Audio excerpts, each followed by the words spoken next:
আপনি বলতে চাচ্ছেন বিভিন্ন রাজনৈতিক দল এই সিএ 2003 আইনটা খাটাখাটি বলছে না।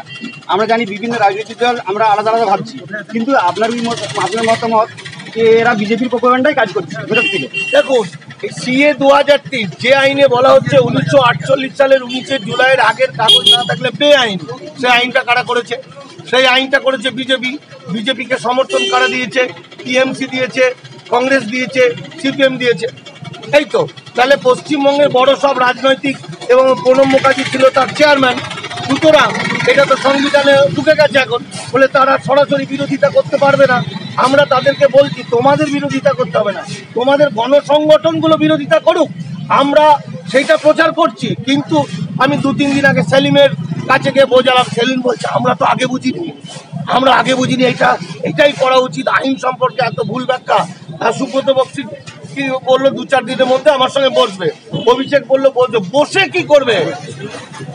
যদি বসে ওরা সচেতন হয় তাহলে এর চেয়ে ভালো আর কিছু নেই।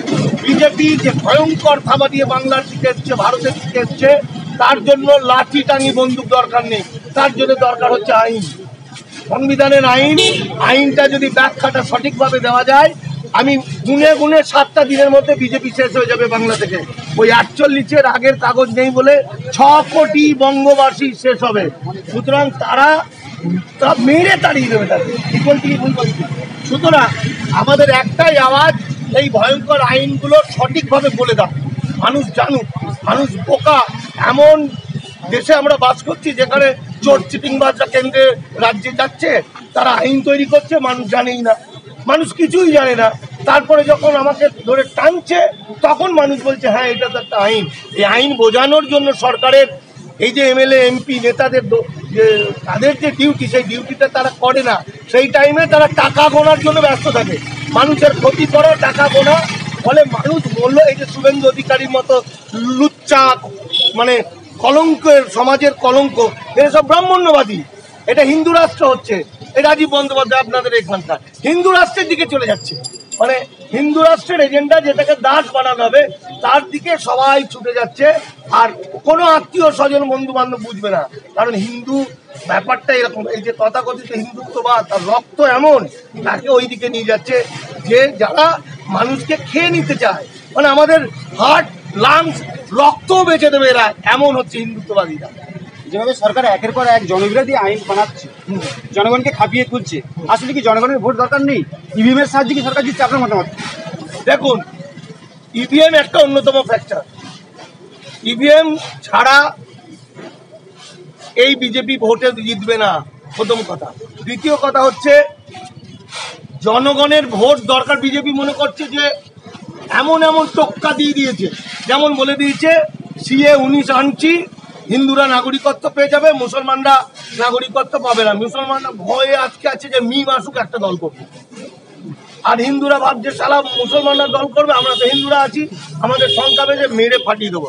সেইটা গদি মিডিয়া দিনরাত বাজাচ্ছে, বুদ্ধিজীবীরা দিনরাত বলছে, নেতা মন্ত্রীরা দিনরাত বলছে, কিন্তু আসল আইনটা তা নয়। আসল আইনে তো সেটা লেখা নেই। আসল আইনে লেখা আছে এই আইনটা এই নর্মাল হিন্দু মুসলমানের জন্য নয়। এই আইনটা যারা পাসপোর্ট অ্যাক্টে ছাড় পেয়েছে বা ফরেন অ্যাক্টে ছাড় পেয়েছে, মাত্র 31,313 জন, তাদের জন্য, বাকি সাধারণ মানুষের কিছু নয়।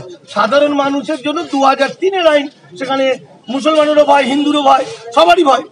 বরং মুসলমানদের আইনিভাবে ভয়টা কম, কিন্তু মুসলমানদের ভয় যেহেতু তারা মুসলমান, মুসলমানরা হচ্ছে ভারতবর্ষের ইহুদি।